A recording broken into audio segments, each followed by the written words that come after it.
Kalau tidak bisa bicara yang baik-baik, diam. Pandang matanya baik. Allah beri dua mata, satu mata melihat kebaikan orang lain, satu mata melihat keburukan diri sendiri. Paham? Dia suka mendengar yang baik-baik, berpikir yang baik-baik dan sangka baik. Orang yang sangka baik, hatinya jadi baik. Orang yang husnuzon, insya Allah matinya husnul khatimah. Amin. Dan orang yang suuzon, kemungkinan besar matinya su'ul khatimah. Nah, maka tidak ada kebaikan melebihi dakwah. Wa man ahsanu qawlan mimman da'a ila Allah. Ajak manusia kepada Allah. Itu yang pertama. Di mana saja, kapan saja, jumpa siapa saja, besarkan Allah. Wa rabbaka fakabbir. Tak ada orang hebat, tak ada orang yang hebat, hanya Allah. Orang kaya nggak ada, yang kaya itu harta mereka Allah yang punya, bukan mereka yang punya. Dalam pandangan orang beriman, orang kaya tak lagi terlihat hebat, raja-raja tak lagi terlihat gagah perkasa. Yang hebat hanya Allah Ta'ala saja. La ilaha illallah. Without Allah we are nothing. Tanpa Allah kita sampah. Paham? Jadi jangan soal ibu-ibu, kalau ada orang mengaku-ngaku aku wali, aku orang hebat, aku sakti, pastikan dia seorang pendusta.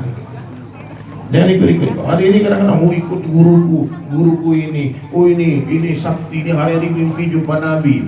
Banyak orang mengaku-ngaku hari ini, mengaku Imam Mahdi, ada juga, mengaku Nabi, mengaku malaikat Jibril pun ada. Yang anehnya ada orang gila yang percaya. Betul nggak? Betul. Hati-hati bunda, ayahanda. Kalau saja ada orang datang kepada kita mengajak kepada Allah dan Rasulnya, sami'na wa ata'na. Tapi kalau mengajak kepada makhluk, tinggalkan mereka. Ibunda, tidak ada orang hebat dan orang sakti ya. Yang hebat siapa? Allah. La ilaha illallah. Yang kedua, orang baik dalam pandang Allah, kehidupannya dihiasi oleh sunnah Rasulullah Sallallahu Alaihi Wasallam. Saya pakai tongkat, ditanya sama orang kemarin, kenapa pakai tongkat Bang Dery? Tongkat ini sunnah. Betul gak Pak Kiai? Mana Pak Ustaz? Sunnah. Kalau umur udah 40 tahun, bapak-bapak pakailah tongkat tuh, biar kita sadar kita sudah semakin melemah ya. Allah tuh suka yang ganjil. Tambah 1, 3 kakinya ganjil kan ya. Sorban ini sunnah. Jadi ibu-ibu gak usah bertanya-tanya apa alirannya dari Sulaiman tuh kok pakai sorban. Sorban ini sunnah, bukan budaya Arab. Paham? Oh, kami ini orang Muhammadiyah Pak, nggak pakai sorban. Pendiri Muhammadiyah Ki Haji Ahmad Dahlan tuh pakai sorban. Bukalah Google tuh, cek. Oh, kami mau Pak Ustaz, kami Banser Pak Ustaz, tak pakai sorban. Pendiri NU siapa? Mbah Hasim. Pakai sorban nggak? Pakai imamah. Oh, aku orang Padang, orang Minang, tak ada sorban-sorban. Tuanku Imam Bonjol, pahlawan nasional, orang mana? Sumatera Barat. Oh, aku wong Jawa, Jogja tak pakai sorban. Pangeran Diponegoro orang. Jadi jangan persoalkan sorban ini. Sorban sunnah mustamirahnya Nabi SAW yang jarang ditinggalkan Nabi. Amalkan sunnah semampunya. Kalau tak mampu, istighfar banyak-banyak, selesai.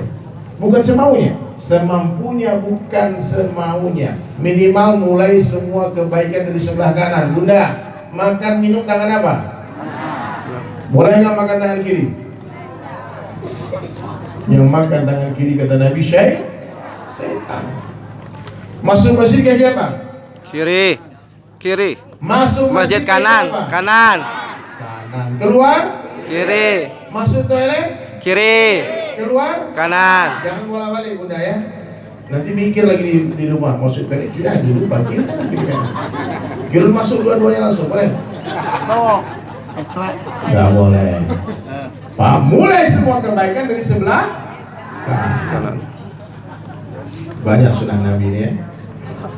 Apa sunnah yang paling dicintai oleh Rasulullah SAW? Salat 5 waktu berjamaah di tempat azan di pemandangan. Hei bapak-bapak, yang sudah disunat, yang sudah akhir balik. Tidak ada salat bagi kita kecuali di masjid. 5 waktu berjamaah di tempat azan dikumandangkan. Oh, aku ini mazhab Syafi'i Ustaz, tak wajib di masjid sholatnya. Tanya sama kiai itu. Kadang-kadang dalilnya Imam Syafi'i, nggak sholat, dia sholat di rumah. Rasulullah SAW pernah begitu murka, marah Nabi. Ini banyak aja yang bilang, tanya nanti dalilnya ini. Ibu-ibu dengarkan, kalau suami ibu sholat di rumah, sampaikan dalilnya. Kata Nabi, sungguh aku ingin kumpulkan pemuda-pemuda, lalu ku perintah mereka mengumpulkan kayu bakar untukku, dan aku akan mendatangi laki-laki yang sholat fardu di rumah-rumah mereka, dan aku akan bakar rumah mereka. Allahu Akbar. Takbir. Allahu Akbar. Nabi marah ternyata sholat di rumah. Saya dengar hadis ini 22 tahun lalu Pak, tahun 2000 di Bali, masih metal saya. Masih dreadlock rambut saya masih panjang, masih underground. Merinding saya. Wah, ngeri ini Nabi kalau. Apalagi Abu Hurairah mengatakan, siapa yang mendengar panggilan azan dan dia tidak memenuhi panggilan itu, lebih baik dituangkan timah yang mendidih ke telinganya. Allahu Akbar. Berat ancamannya. Tapi kita nggak usah ngancam-ngancam dah.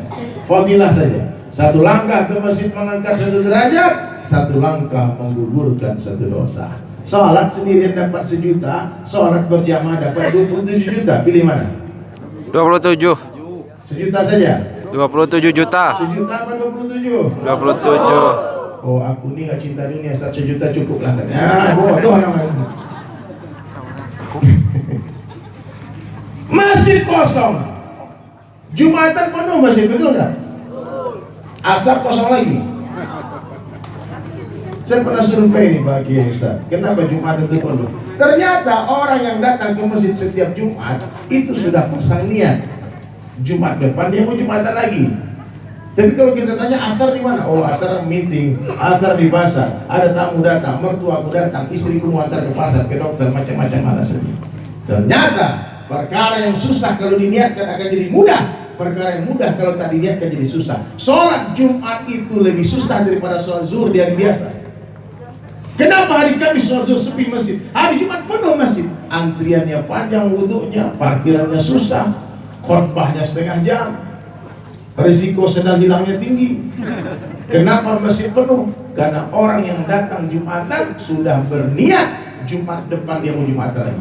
Alangkah indahnya kalau subuh ini nanti sholat subuh Pak, kita berniat ya, semua bapak-bapak nih, yang bapak-bapak ya, ibu-ibu tak wajib ke masjid, boleh ke masjid, tapi lebih baik di mana? Di rumah. Tapi kalau bapak-bapak, kami tak ada sholat bagi kami kecuali di masjid. Kalau suami ibu suka sholat di rumah, kasih mukena warna pink, berarti suami ibu suami soleha. Tak betul itu, betul gak Pak?